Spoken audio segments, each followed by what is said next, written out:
One lady from Cornwall who has learned to fight her pain has hiked America's Appalachian Trail, which is more than 2,000 miles long. So welcome to Gail Miller. Hello. Hi, very nice to be here and to be chatting to you, Karen. Absolutely. How are you today? Yeah, doing very well, thank you. It's bright and sunny where I am at the moment, which is not Cornwall, sadly, but I'll be home in a couple of weeks. Oh, wow. Whereabouts are you? I'm in the Bahamas on New Providence Island, a place called Albany, working out here for 2.5 months and keen to get back home in time so I can quarantine for Christmas and be with the family. Absolutely. It sounds absolutely lovely. Much nicer than the rain and the weather we have here right now. Absolutely horrible. I got soaked waiting for my bus this morning. But Gail, we're here to talk about you, not my horrible bus journey. So Mia has been telling me all about the stuff that you've been doing, and I've been absolutely blown away. I'm really excited to talk to you about it. So first of all, to start off, you're Gail Miller, and tell us about your condition and how it impacts your life, and a bit about yourself. Well, sure. I was perfectly fit and healthy for most of my young life, teenage years. I was a gig rower in Cornwall. I rode stroke for a few different clubs, very fit and active. And in my early to mid 20s, suddenly started to get a lot of pain. But when I was born, my feet turned in a little bit and I had to have some casts on them for a year, on and off, to straighten them out.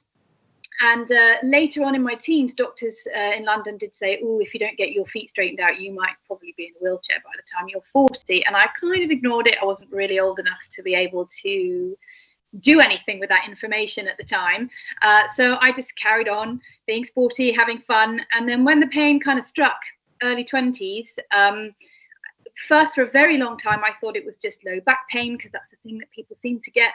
And then it was in my hips, and then it was through my leg, and then they said it was disc bulge and sciatica. So I was always waiting for something to go away or to heal and doing all the right things, but it never really did. And it just kind of got worse and more pervasive. So for about 12 to 15 years, I was struggling with various different ways that this pain took over my body and ultimately really kind of made me very blue, very sad, which chronic illness can do. I had quite a long journey with it until I found ways to manage and ways to help cure my condition, which doesn't have a particular name, but I can tell you a bit more about the things that we discovered and uncovered on that journey if you would like. Absolutely. And actually, I was just about to ask you, please do tell us more about your condition, as well as how do you manage your pain as well? So it was very interesting to me when you opened and welcomed me that you said about people fighting their pain and how I'd fought my pain. And for me, that's a pivotal part of being able to deal with any chronic illness. So for a long time, firstly, you have pain and you go to the doctor like you have any acute seeming condition and you hope that they can give you remedy. And over a period of time, you slowly begin to accept, well, this was my experience, you begin to accept that they don't have answers, even though they're doctors, and doctors work incredibly hard and they train very hard. But actually, the human body and how everything interrelates is really complicated. And there is no one fixed cure for a chronic illness. And I moved on that journey through, it's an acute thing, it could be this, it could be that, we could fix this and we could fix that, to accepting that it wasn't really going to go away. And after a few years of kind of being silent about it, managing as best I could, taking painkillers, they referred me to the pain clinic.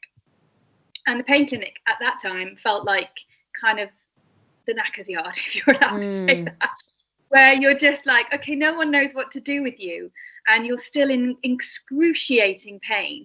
So we'll send you to the pain clinic, where they injected me in the spine and the nerve, kind of thinking it was nerve pain, and gave me some acupuncture. And ultimately, some conversations I had there were quite difficult. It was quite a long time ago. I think the pain clinic has changed a lot.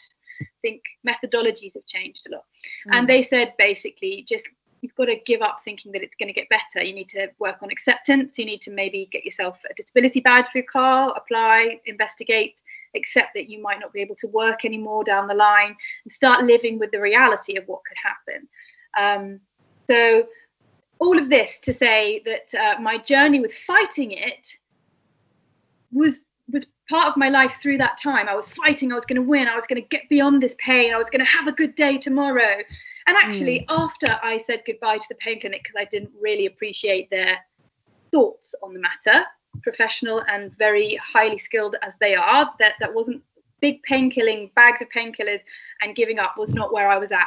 So I learned after that, I went all over the place to find different alternative remedies and cures, and I tried all sorts of things all over the world.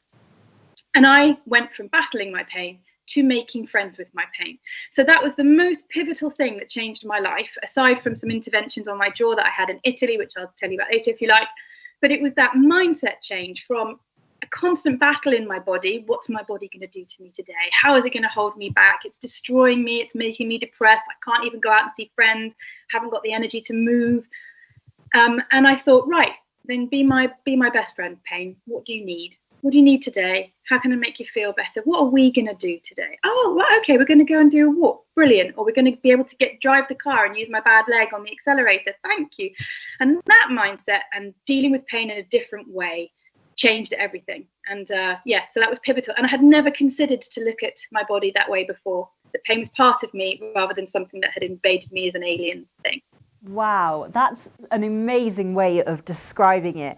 And actually, I sometimes, I mean, it's not the same as chronic pain, obviously, but when I hurt myself, sometimes the best way I cope with it is by kind of saying, well, this is normal. Your body is supposed to do this for whatever has happened in that time, and, you know, things like that. And actually, it's amazing. But, you know, you say you kind of made friends with your pain. Do you have any kind of remedies that you have to actually minimize it at all?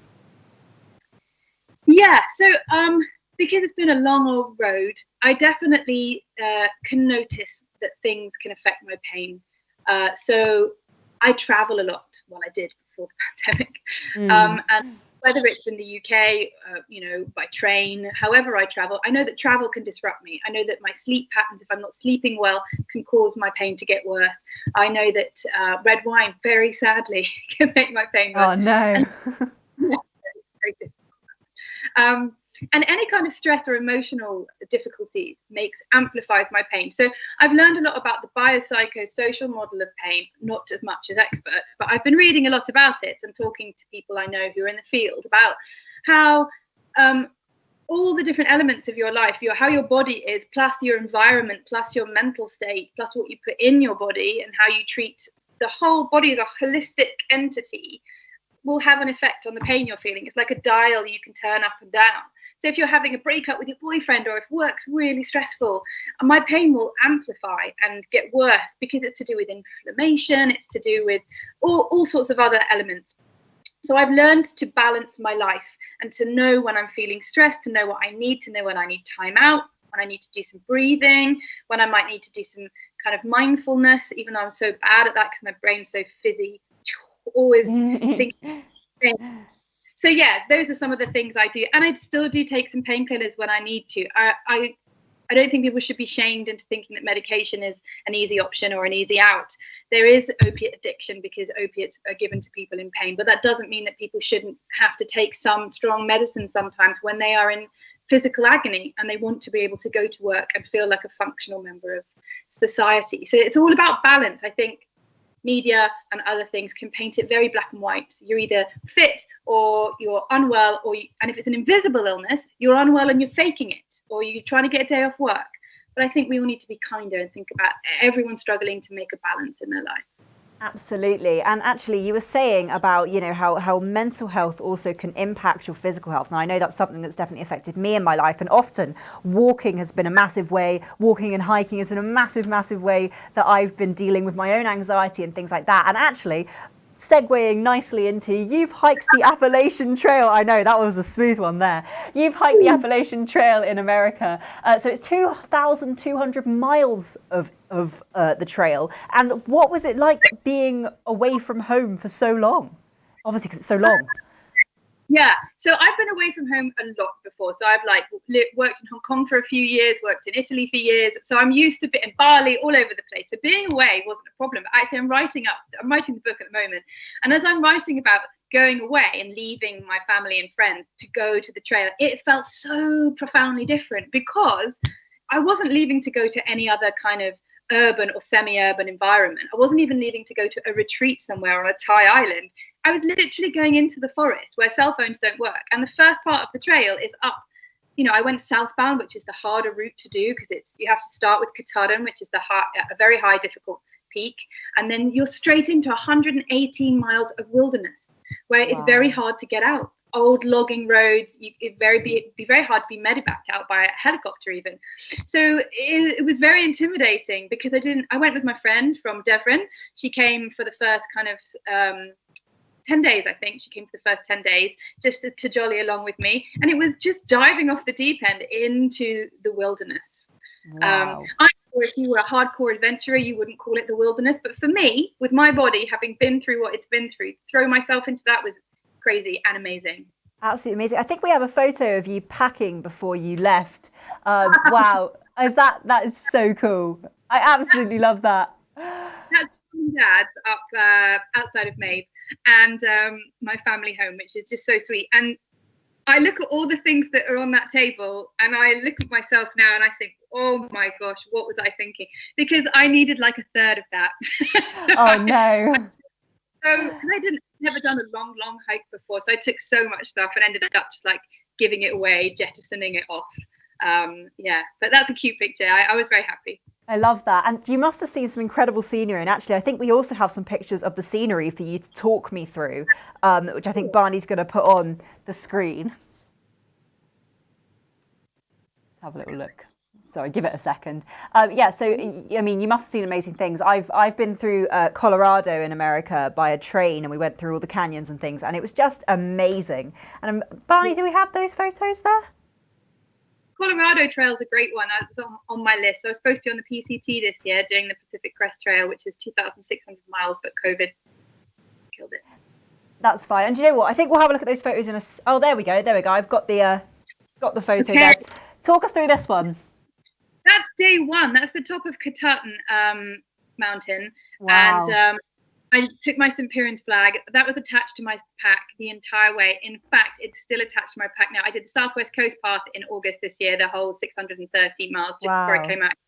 And same flag. It's very dirty now. But yeah, that's a tough peak to climb, that one. It looks it. If you're already experienced. So lots of people start in the south and head north. So that this is the last thing they have to do with their trail legs fully under them, extremely fit. So that's why many fewer people start here and go down to the south to Georgia. Yes. And I think we've got another photo of you heading into New York to have a look at. There we go. Wow. You can see, so that's halfway-ish through, I guess, maybe a bit before. So you can see that I'm just like, that pack is lighter than it was, and I just look completely disheveled. I dyed the bottom of my hair pink on some random motel stay. I was beginning to wild myself. I didn't care anymore about anything. I felt so detached from reality and almost animalistic, and it was the best thing that I've ever done. Wow. And then I think we have another photo, first state of Maine, if I'm correct in saying, as well, to have a little look at. There we go. Wow, look at that scenery. Wow. What? Yeah, so green. That's just after the 100 miles. So after 118 miles, you pop out at a tiny kind of crossroad village. And then you get back into the mountains again, heading to New Hampshire to more mountain ranges. And this was it was hard, but it was a little gentler in this section. And that's what it looked like everywhere you look. Literally thousands of miles of a forest. And it was so quiet apart from animals and kind of the wind. And I tell you what was very strange. The claustrophobia of first being in deep pine forests, there's nothing quite like it. It felt like I was being suffocated because the trees are so close together and it gets dark so early because the sun can't penetrate through the pine needles. And, you know, it's bears and who knows what in the woods. And you're days away from crossing a road where you can hitch in a truck to get to a town. So it feels very isolating and claustrophobic, but after a while you become in love with it. Wow. And actually, I'm really interested. Did you stay in a tent or were there lodges? You've just mentioned you'd hitched to somewhere. How did that all work? So I had a tent and I stayed in my tent for 90% of the whole trail. Every night you'd get to... So that the Appalachian Trail kind of central service who looks after the trail, they have and have had for nearly 100 years, I think it's 80 years it's been there now, wooden 3-sided huts made from kind of half logs, just basically 3 sides and a big open front and planks. They're called shelters. They're maybe every 12 or 16 miles along the trail, and they're put up next to a water source, so a spring, or another half a mile down a hill and you'd find a tiny brook, so that you can get fresh water and filter it. And usually there's a privy, which is like an outdoor toilet just in a shed, just a hole in the ground. And they're put every 12 to 16 miles, but you don't necessarily have to sleep inside that. Really, if you slept inside those wooden shelters, you'd just be in your bag, sleeping bag, with your clothes stuffed in a bag as your pillow, and then whoever else rocked up at any time in the night would just crawl in next to you, be it a 90-year-old man who snores like a drain, or whoever else is hiking the trail. And if you're closer to a city or a town, you might get people coming in for a night on a weekend just for a camping experience. But the deeper into the woods you are, you may not see anybody apart from people who are also hiking the Appalachian Trails. But most of the time, I didn't like it. I slept in my tent. Yeah, and do you know what? Talking to you is making me want to do the Appalachian Trail so bad. It sounds amazing, and the scenery just looks like it's absolutely to die for. And actually, while you were trekking the Appalachian Trail, it's quite a feat for literally anyone, but you had your own challenges with your condition. Were there some really difficult moments there? Yes. So it is a challenge for anyone. I think only 25% of people that set out, if that, ever make it to the end. And for me, it was even more brilliant that I pretty much made it to the end. I had to skip 70 miles really close to the end because of a huge blizzard. We hiked up into the Smoky Mountains. It snowed really heavily. Me and my friend and I, Fitbit, a girl I'd met from Iowa, and we were told by the rangers we had to retreat back down because it wasn't safe and they wouldn't be able to come and rescue us up from the ridges. So aside from that, I did the whole thing. But yeah, my pain condition, actually, what's really interesting, I was so afraid, like everything else I've tried to do since I've been unwell, that I would have to stop and give up and come home with my tail between my legs, having given it my best shot and probably pushed it way further than I should have done. Come back in agony and pieces and take ages to recover. Bullheaded, I'm going to do it. But that terribly difficult first 200-300 miles through Maine and New Hampshire made me have to move my body all the time in tiny ways. So my core, my side muscles, my glutes, holding my heavy pack and my poles. So all of those fine, tiny movements helped to tone up my core, which helped to stabilize my spine, which helped to keep all my joints in the right place, which really kept the pain down. And I think also vitamin D, out in the outdoors, so happy. All of those things helped to keep my pain down. And I took my medication with me, which was quite tricky to have that medication in the US and to make sure I could pick some up again halfway through. And I weaned myself off it really over time. But there were huge times when, tricky sections, being exhausted, very dehydrated. In New York and New Jersey, there was a big drought, and being extremely dehydrated, like I couldn't get water. You were out and you couldn't find water. All the streams were dried up, the springs were dried up, and you'd cross roads and find local people had left gallons of cartons of water with only for hikers written on it, because they knew that the hikers were dehydrating to illness. So that made my pain flare. And then you think, oh, my friends that I've met, they're going to hike on without me, because it's quite ruthless. You meet people, they're still my really great friends, and you make friends for life.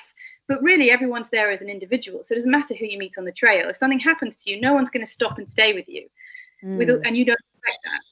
So that was a bit worrying that if something happened and you were hobbled for whatever reason, some people, you've got norovirus from, the bathroom or whatever, then people would be like, dude, I'm sorry, I'll see you. And everybody just leaves you on your own until you're better. And then you join the trail and then you meet new people. But so that was tough. And then also about halfway through, just after, I hit my foot really hard on a rock because my shoe came apart. And I was told it hurt a lot. And I was told by the hospital over there that it was tendonitis, and I'd walked on it after bruising it and given it really bad tendonitis. So I carried on, and in the end, I had to come home. I went to the Himalayas with Copperfield charity after resting it for 2 weeks. I'd already scheduled to go to the Himalayas hiking with them for 10 days. So that I took a month off trail to do that, to rest my foot, thought it was a bit better. Only tendonitis, went back out through November, December, and did 2 more months, about 800 miles altogether with this bad foot. Turns out when I came back to Falmouth and the doctor sent me for an x-ray, that it was broken in 2 places. So I did 850 miles with my foot broken in 2 places, which was agony. But I'm so used to pain that I just thought, just do it. Oh my gosh. So yeah, so there was ups and downs. Wow. And actually, you mentioned that you met people on the way, and I think I have a few photos actually of some friends and things like that that we can probably get up on the screen. Maybe, potentially. That's all right. I think we're going to get there in a second. And actually, while we wait, how often did you find a shower? I'm really curious about this.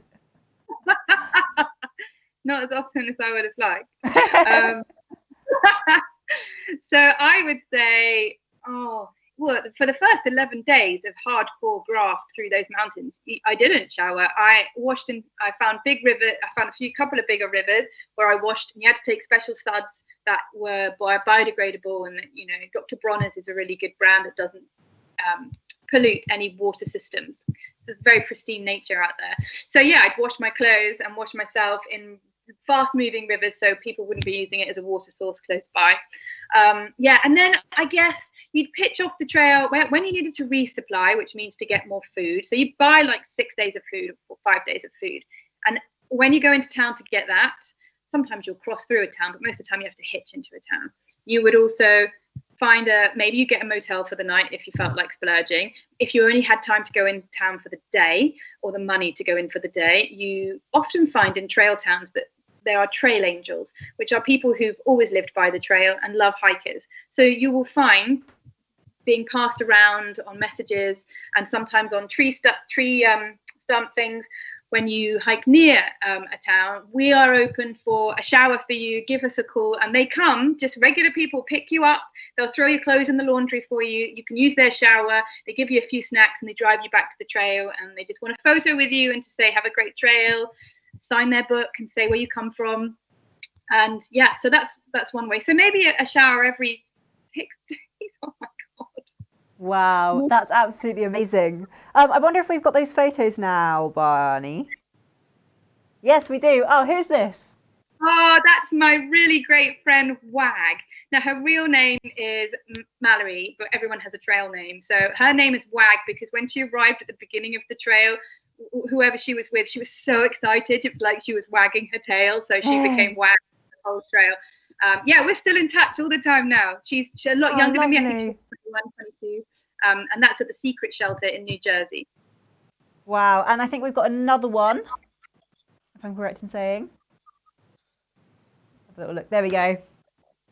Yeah, so that's Fitbit in the middle, and that's her friend that came to save us from the snow where we were snowed up in the mountains. So Fitbit in the middle and we finished the trail together. It was just the two of us left. It was like 7th or 8th, maybe even the 11th of December. So there were very few people left on the trail, and it was snow. Wow. Oh, sorry, Gail. You've broken up for just 1 second. I'm sure we'll get you back. There we go, Gail. Sorry, you broke up for a second. So that's Fitbit and her friend who came to save you from the snow. Yeah, basically. Yeah. Oh, that's absolutely lovely. And Gail, just to finish up on a question for you. If people, want to follow your journey, and you mentioned you have a new book coming out, and we wonder if you have any other treks that you're planning, how can people follow you in this and tell us a little about what's coming up? Brilliant. So I'm just launching my website now, which has got lots of information about the trail, the Appalachian Trail and the Southwest Coast Path, like little journal entries and lots of other stuff about how you can start hiking if you haven't done it before, chronic pain, all sorts of other things and adventures. So that's gailmuller.com. And then I'm also very active on Instagram under the Gail Muller.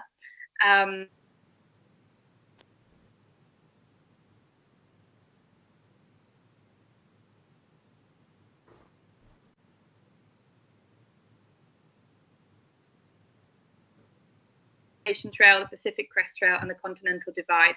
But because sorry, Gail, we lost you after the Facebook bit. Do you mind telling me? Oh, sorry, about the after the website bit. Do you mind telling me about the Instagram again and from there? Sorry.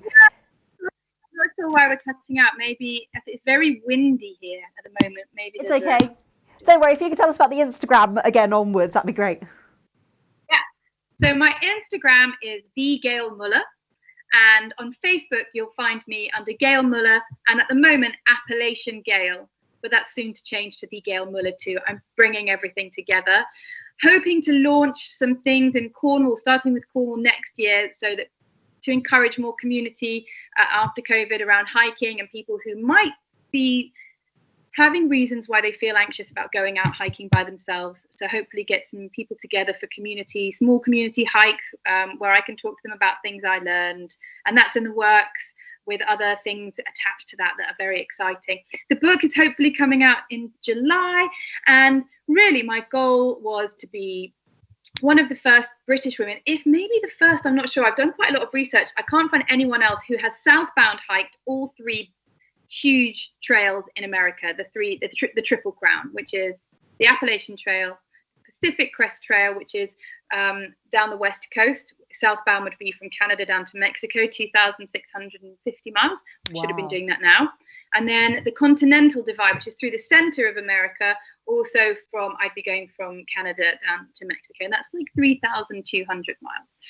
But COVID put paid to those plans. So I'm looking at probably the Te Aroa, the length of the two islands of New Zealand, at the end of next year, and maybe some surprise hikes in between. Wow. Gail, thank you so much for coming to speak to us today. It's been an absolute pleasure, and you've really inspired me to actually think about maybe doing the Appalachian Trail one day, or at least a bit of it. I think it sounds absolutely amazing.